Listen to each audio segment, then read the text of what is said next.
दर्शन नमस्ते गाइस सबैजनालाई। हामी चाहिँ यति बेला बेलुकीको 6 बज्यो।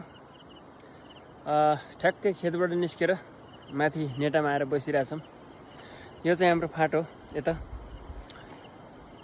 दिनभरि धान झाट्यो, अलिकति थके पनि लाओ। अब यसो भट्टीतिर जाम पनि अब चुस्स पानी बानी छैन। अब खाए त्यही कि चिसो हो कि अरू हो, भट्टीतिर नजाम, अब घरतिर निस्किने हो। सर्वप्रथम त भिडियो मार्फत मैले के जानकारी दिनलाई भिडियो बनाएको हुँ भने हाम्रो खेतको ठ्याक्कै उमपट्टि तुसारा जोइसी तुसाराको जोइसी बाको धान पाकेर प्याल पुर्छ। यो भिडियो मार्फत यो भिडियो हेरेर तपाईँ भोलि न बोरा बोकेर नाम्लो हाँस्य बोकेर त्यो धान काट्न आउनु होला बा। तपाईँको धान एकदम किसिम खुरेर भुइँभरि भयो, त्यो धान पाकेर किसिम बस्छ तपाईँको। र तपाईँलाई भिडियो मार्फत जानकारी गराएँ मैले। सायद टाढा पुर्नु भयो, हेर्न आउनु अलि ढिलो भयो होला, एक्लो मान्छे भ्याउँदा पनि भ्याउनु भएन होला, त्यही भएर भिडियो मार्फत जानकारी गराएको। तपाईँलाई फोन गऱ्यो भने फोन नम्बर छैन। अब के गर्ने यस्तै हो आजभोलि।